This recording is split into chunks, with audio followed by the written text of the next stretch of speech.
Guys, bak puting beliung. Kekuasaan Prabowo setelah terjadi berbagai bencana laksana di ujung puting beliung. Apakah akan terhempas jatuh?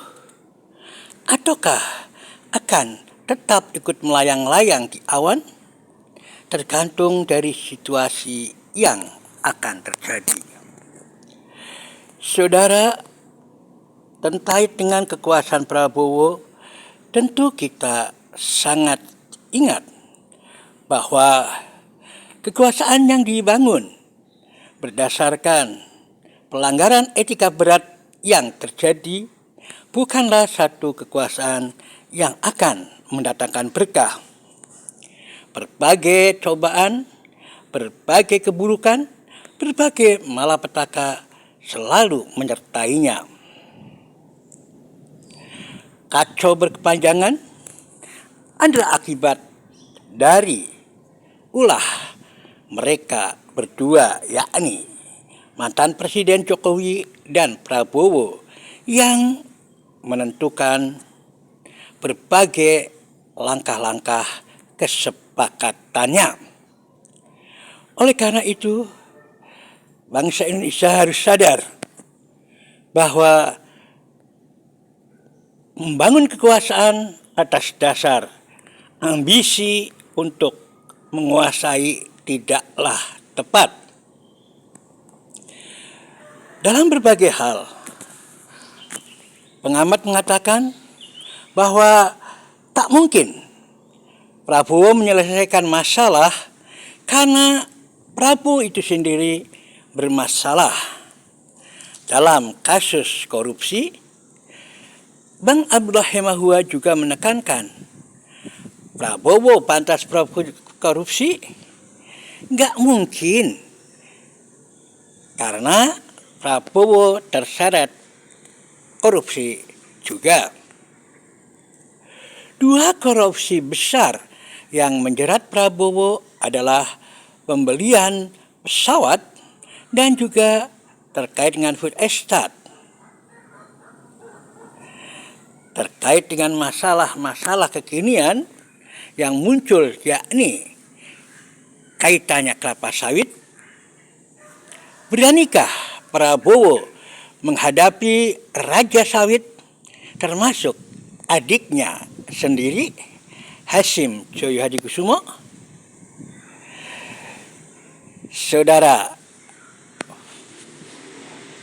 fakta menunjukkan bahwa Prabowo cuma subordinasi Jokowi, walaupun dalam tampilannya ingin menunjukkan bahwa kami punya kekuatan tersendiri. Setianya Prabowo pada guru politiknya Jokowi itu bisa dilihat dalam berbagai kesempatan atau dalam berbagai momen yang tidak bisa dihindari.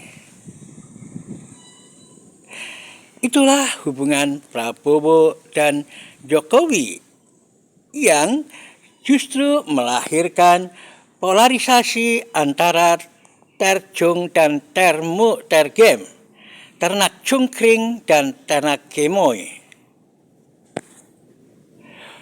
Prabowo disorot tidak beda dengan Mulyono. Prabowo dan Mulyono dianggap sebagai twin of Sontoloyo.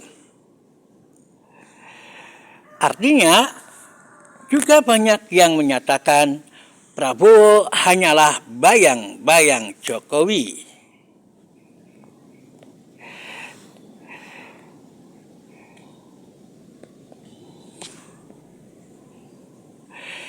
Posisi Prabowo maju kena, mundur kena, akan mengusut Jokowi, dia akan kena dengan imbasnya nanti.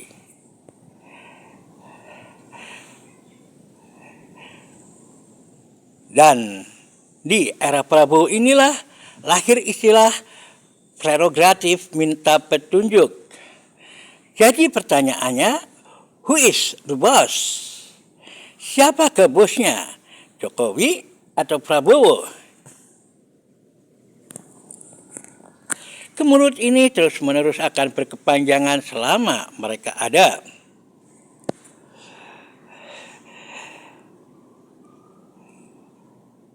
Dan nampak sekali ketika Borok IKN bernanah Jokowi karena tulah. Dan Prabowo tidak lebihnya guru kencing berdiri, murid kencing berlari.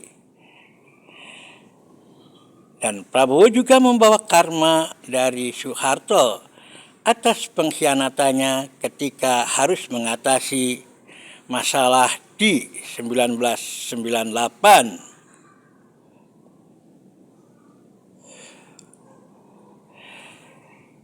Menjadi semakin terancam ketika dokumen korupsi telah dinotariskan dan akan menjadi bom waktu bagi Prabowo maupun Gibran. Bahkan di beberapa waktu lalu Jogja menghitam demo lengserkan Prabowo. Ini satu hal yang sangat-sangat mengerikan tentunya bagi mereka.